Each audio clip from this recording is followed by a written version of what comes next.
Ya, selamat siang teman-teman. Hari ini kita akan membahas mengenai consumer behavior new normal atau COVID-19 and 13 predictions. Ini kita ambil dari materinya Venture Knowledge. Jadi nanti teman-teman juga saya harapkan bisa membaca kembali materi ini karena saya akan membahasnya secara sepintas saja. Dan di PDF ini juga sudah dijelaskan beberapa hal mengenai 13 prediction tersebut. Jadi kita mulai ya. Jadi ketika COVID-19 ini ternyata terjadi beberapa pergeseran sosial. Jadi yang pertama itu ada perubahan terhadap gaya hidup kita di rumah. Jadi kalau dulu kita sering kali hidup sehari-hari, apalagi untuk orang-orang di Jakarta atau kota-kota besar itu kan mereka lebih banyak menghabiskan waktu di perjalanan. Jadi ketika subuh mereka pulang, ketika setelah Isya mereka baru sampai di rumah kembali. Tapi dengan adanya COVID ini ternyata mengubah gaya hidup dari masyarakat secara luas. Jadi daripada mereka sekarang lebih banyak menghabiskan waktu di perjalanan, sekarang mereka lebih bisa melakukan banyak pekerjaan di rumah, dan ternyata hal itu lebih efisien dibandingkan jika bekerja di kantor.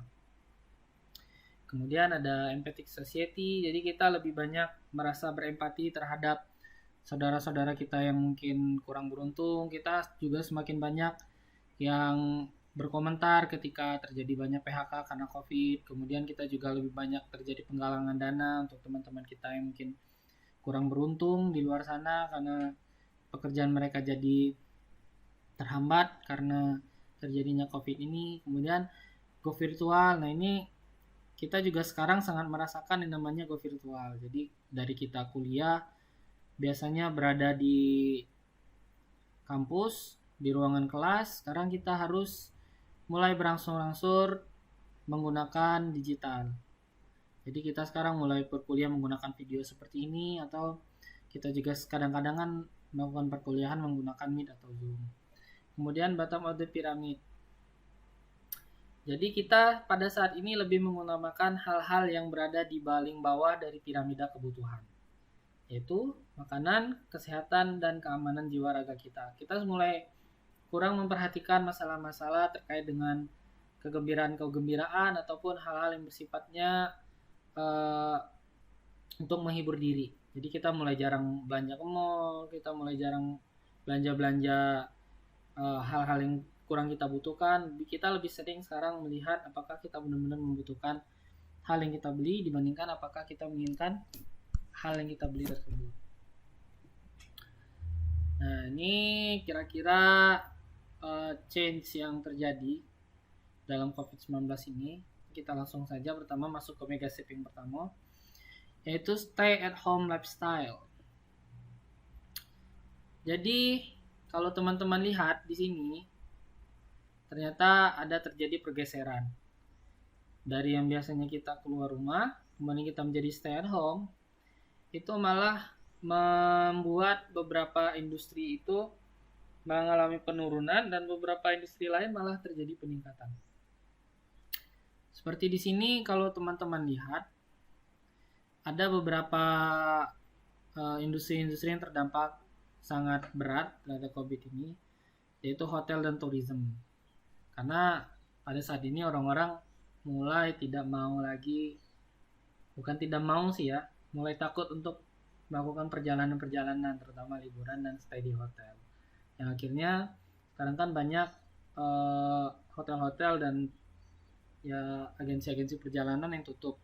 Bahkan kemarin kalau teman-teman mengikuti berita, kan banyak sekali terjadi layoff.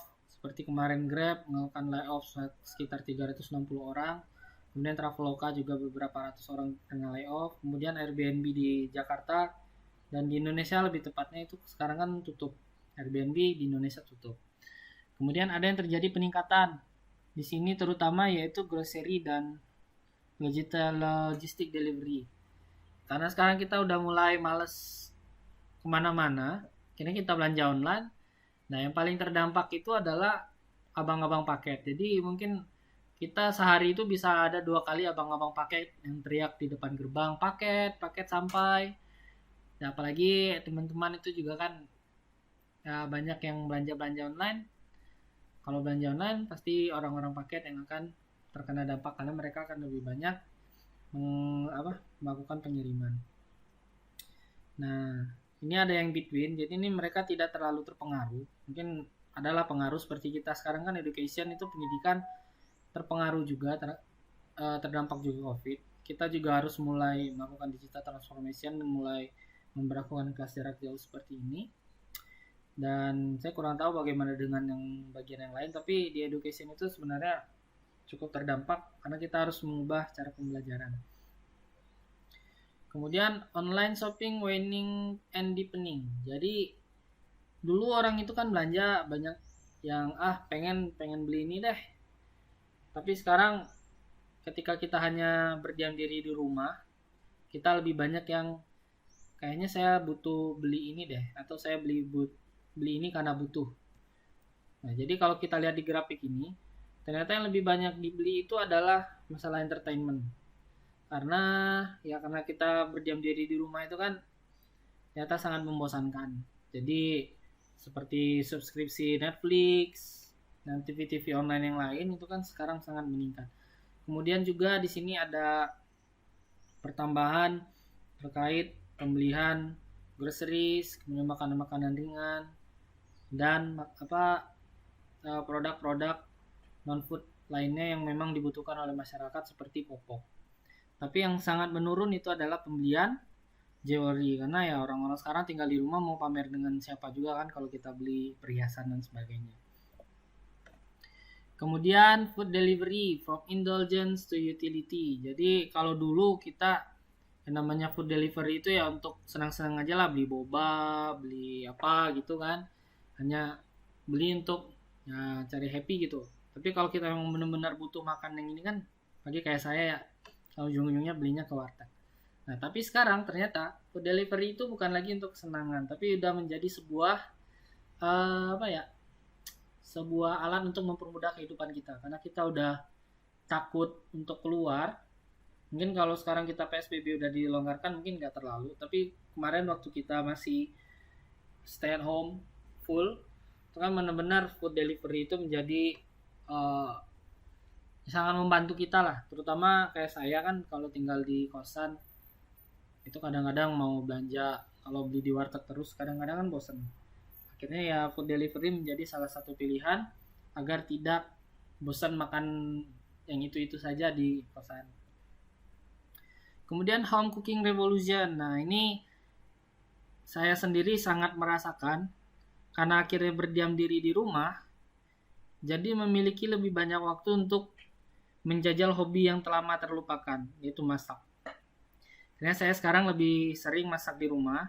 Jadi kalau kayak tadi kan karena udah bosan beli masakan-masakan di warteg yang rasanya kayak gitu aja, ternyata ada saya beli misalnya pakai sayur box, atau mungkin karena di sekitaran rumah juga masih ada yang jual sayur segar, karena saya beli di sana dan masak sendiri. Dan itu memang lebih hemat dan lebih menyenangkan sih. Karena memang menurut penelitian berada di dapur itu bisa mengurangi stres. Jadi masak, mencuci piring dan sebagainya itu bisa mengurangi stres ketika kita sering berada di rumah. Dan yang selanjutnya adalah frozen food. Nah, ini mungkin yang emak-emak nih ya yang paling sering nih beli frozen food.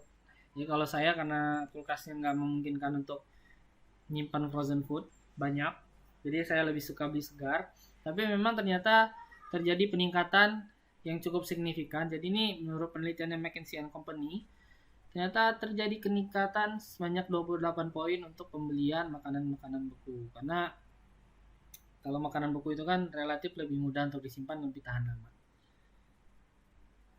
Dan dalam segi penyajian itu juga lebih mudah kan. Kalau makanan beku ya tinggal kita hangatkan, tinggal kita masukkan oven atau kita kukus, itu juga udah bisa langsung kita makan. Kemudian going omni. Nah, ini terkait dengan penyelenggara jasa misalnya, atau pemilik toko lah. Karena kita kan lagi berbicara tentang digital marketing. Nah, ini going omni ini adalah salah satu hal yang sangat penting bagi penggiat usaha untuk dilakukan. Jadi sekarang misalnya kayak Ramayana, Matahari dan sebagainya kan mall ditutup. Akhirnya mereka harus membuat channel mereka sendiri untuk penjualan barang-barang mereka. Dan karena kita sudah mulai bergerak ke digital world, digital transformation yang sangat cepat sekarang, akhirnya mereka terpaksa untuk membuat toko-toko online ini. Kalau enggak, mereka bakal tergerus oleh zaman, karena orang udah nggak mau lagi jalan ke mall dulu ya. Tapi ternyata orang Indonesia itu ya memang unik sih. Ketika PSBB dilonggarkan, mereka langsung berbondong-bondong pergi ke mall. Saya juga nggak tahu ngapain sebenarnya ke mall. Mungkin teman-teman di sini bisa ada yang berkomentar nanti di bawah atau di kelas bisa. Sebenarnya ngapain sih orang-orang itu berbondong-bondong pergi ke mall? Apakah memang ingin berbelanja, ingin bertemu dengan orang lain, atau hanya sekedar melampiaskan nafsu? Mungkin ada yang bisa menjawab. Nah, jadi tadi di setiap slide itu ada feature-feature bisnis opportunities. Ini saya tidak akan menjelaskan feature business opportunities-nya, karena ini akan saya jadikan bahan ujian. Jadi nanti harap teman-teman untuk membaca lagi PDF ini, karena nanti banyak bahan ujian akan saya ambil dari sini. Kemudian subscription model matters. Nah, sekarang kita udah mulai subscription, karena kita udah nggak bisa lagi pergi ke bioskop. Akhirnya kita sekarang banyak yang subscribe ke Netflix untuk nonton film. Nah, jadi kalau subscription itu nggak selalu harus ya TV-TV kayak gitu. Jadi kan banyak juga channel-channel yang kita bisa subscribe tuh. Jadi ada yang belanja, grocery dan sebagainya, itu juga ada subskripsinya. Kemudian television strikes back. Nah, dulu mungkin orang-orang udah mulai males nonton TV ya, karena ada YouTube, ini ada Netflix dan sebagainya, orang jadi males nonton TV. Ternyata dengan adanya pandemi seperti ini, dan hiburan satu-satunya yang ada di rumah itu adalah televisi, kini orang mulai menonton televisi kembali. Jadi karena kalau dulu kan TV itu akan dianggap mati karena mobilitas manusia sekarang makin tinggi. Tapi ternyata akibat social distancing itu mobilitas kita jadi terhambat dan lebih banyak di rumah. Dan kalau nonton YouTube, Netflix dan sebagainya mungkin kita agak kurang pilihan, akhirnya kita nonton televisi kembali. Kemudian DIY and self-care at home. Nah, ini saya kurang paham nih, karena saya nggak pernah namanya self-care. Jadi selain mandi kayaknya nggak ada self-care yang lain. Nah, jadi ternyata terjadi peningkatan juga terhadap produk-produk self-care. Jadi orang-orang mulai melakukan treatment sendiri di rumah karena udah nggak mungkin lagi pergi ke salon. Kemudian zoomable workplace at home. Nah, ini terutama kayak saya nih. Ini saya nggak pernah letakkan video ruangan saya karena memang belakangnya berantakan. Nah, ini saya jadi mulai kepikiran untuk membuat sebuah ruangan yang zoomable. Jadi ketika saya rapat online, saya nggak bakal malu untuk melihatkan latar belakangnya.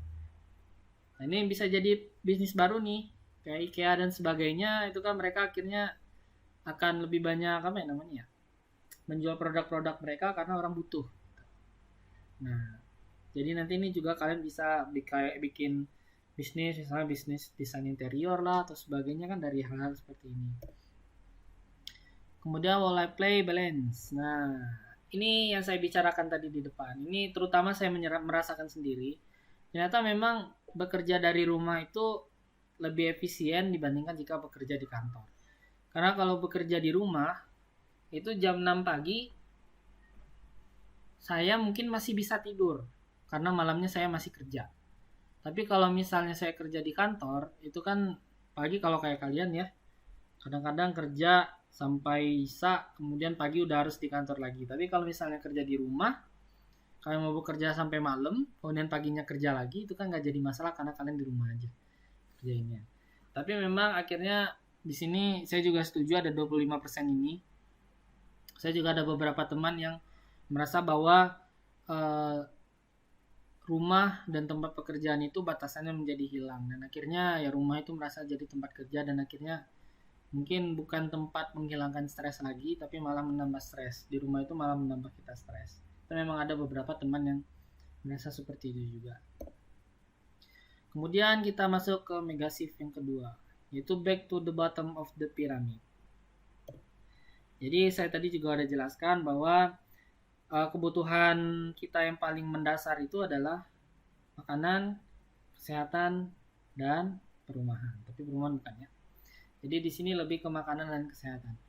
Jadi karena kita sekarang mulai banyak yang self distancing dan kemudian ada kewajiban untuk menggunakan masker, akhirnya banyak masker-masker yang bentuknya unik-unik tuh.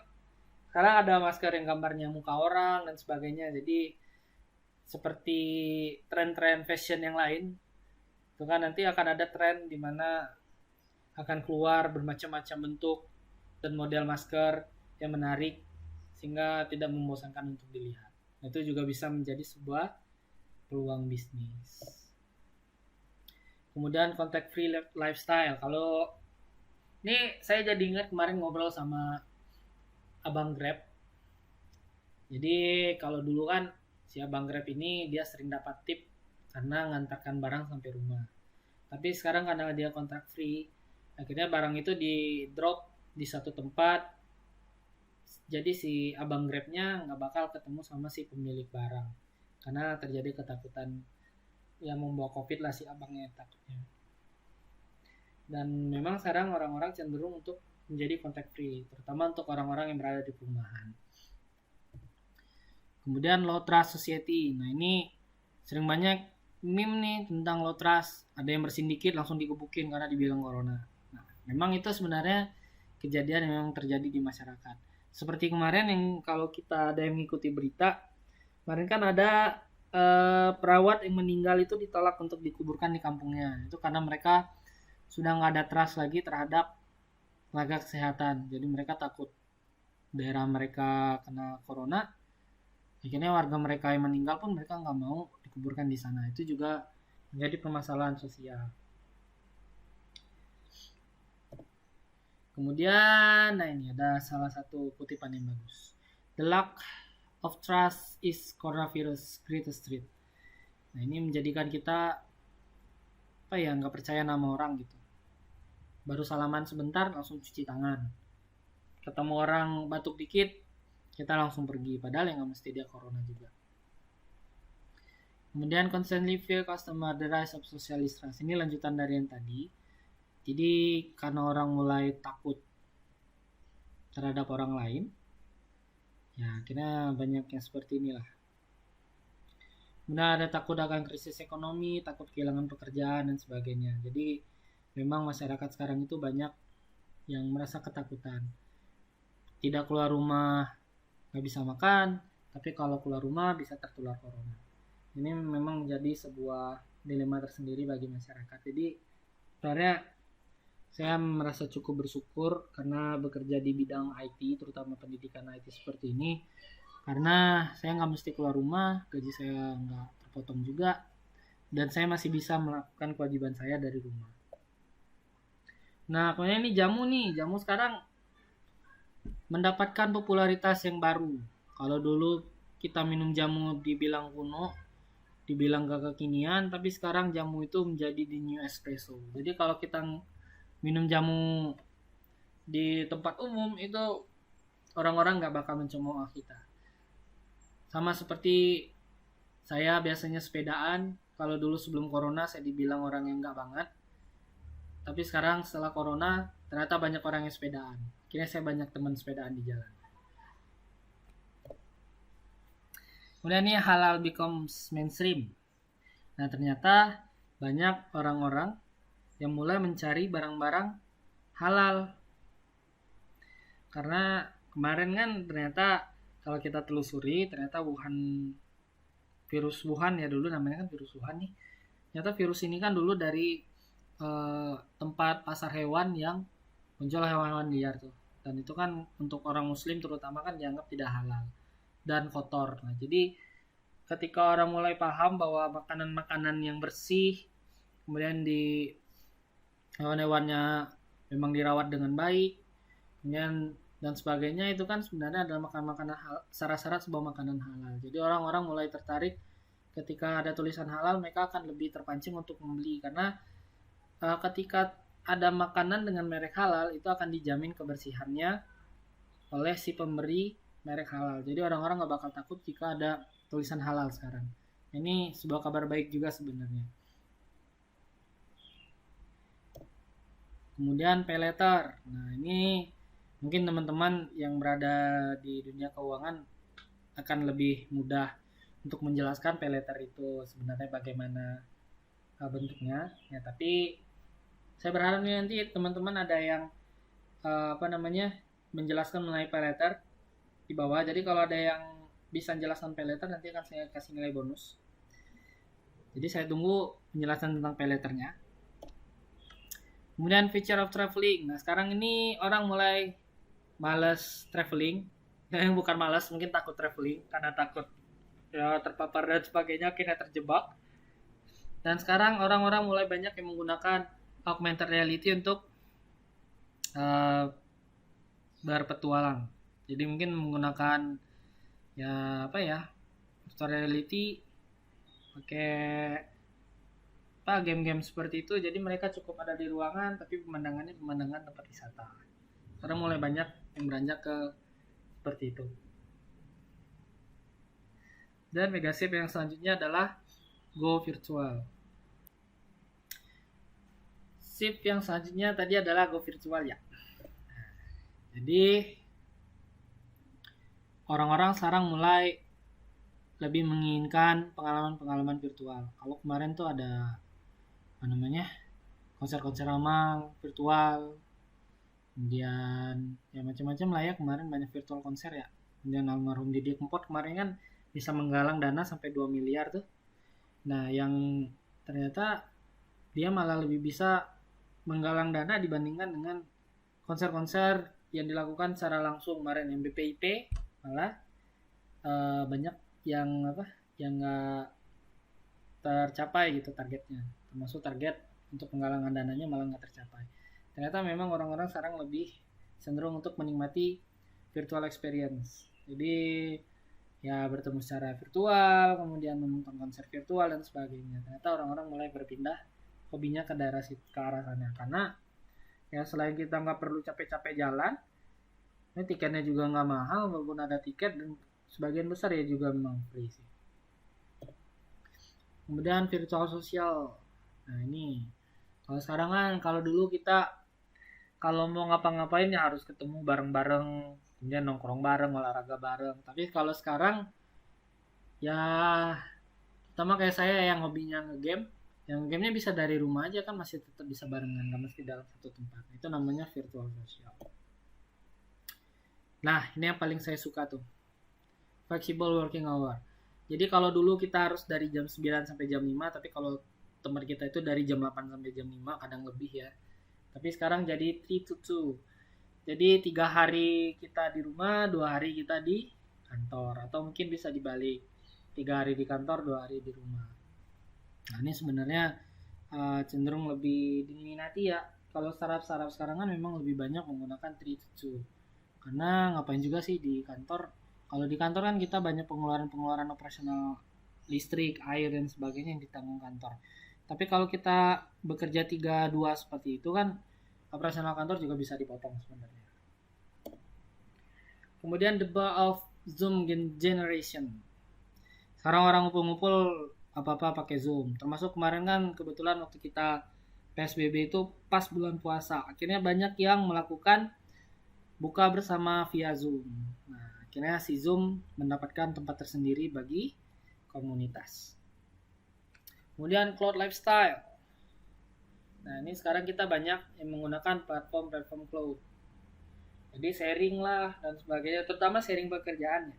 Saya merasakan sendiri tuh, sekarang saya menggunakan Microsoft Teams untuk melakukan apapun lah, termasuk untuk akreditasi ini. Kemarin menggunakan Teams, jadi memang lebih efisien penggunaan cloud. Telemedicine, nah ini kayak Halo Dokter dan produk-produk sejenisnya sekarang memang terjadi peningkatan karena orang-orang apalagi kalau rumah sakit kan ininya sulit ya, banyak prosedur-prosedur yang harus dilakukan ketika kita masuk rumah sakit.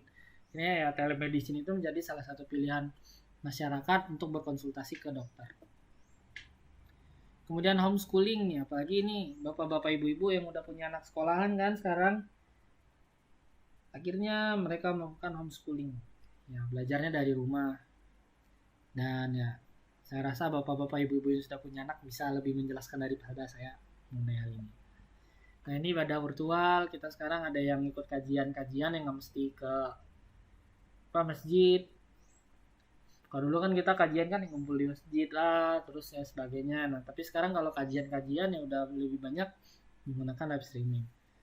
Ini sebenarnya malah bisa lebih menjangkau masyarakat lebih luas dibandingkan kalau kita di masjid, menurut saya. Nah, ini megasip yang terakhir yaitu empathic society. Nah, ini mungkin agak sedikit bertolak belakang tadi. Kalau tadi kan banyak distrust, ternyata distrust itu tidak mempengaruhi empatik kita terhadap orang lain. Nah, ini seperti kalau saya namanya Didi Kempot nih kemarin sampai 6 miliar ternyata. Tadi saya bilang 2 miliar ya. Ternyata sampai 6 miliar. Ternyata kita itu memang lebih berempati terhadap teman-teman kita yang mungkin nasibnya kurang beruntung. Ya seberuntung kita yang pekerjaannya nggak terlalu banyak terganggu. Kemudian from down parenting to positive parenting. Nah, ini saya nggak bisa menjelaskan karena saya belum jadi orang tua. Jadi memang kayak tadi sih saya jelaskan juga kan kita hidup di kota besar seperti ini mungkin lebih banyak menghabiskan waktu di kantor dan di perjalanan. Akhirnya mungkin banyak yang tidak terlalu terjadi bonding dengan keluarganya terutama anak-anaknya. Nah, ini menjadi kesempatan tersendiri untuk ya menambah bonding antara orang tua dan anak. Kemudian kita lebih jadi religious. Ya karena kita dipenuhi kecemasan akhirnya kita memang lebih banyak kembali ke Tuhan sih. Kita lebih banyak yang ya udahlah kita serahkan pada Tuhan lah, kita berharap yang terbaik kira-kira bagaimana. Dan sekarang kita juga masih mengharapkan semoga wabah ini cepat berhenti dan kita bisa kembali hidup normal. Tapi memang kita harus segera menganggap bahwa new normal ini sebagai normal yang sesungguhnya. Karena kalau kita tidak segera pindah ke digital transformation, tentu saja itu akan membuat banyak pekerjaan kita menjadi tidak efisien. Oke, ini quote terakhir. Ya, saya rasa cukup.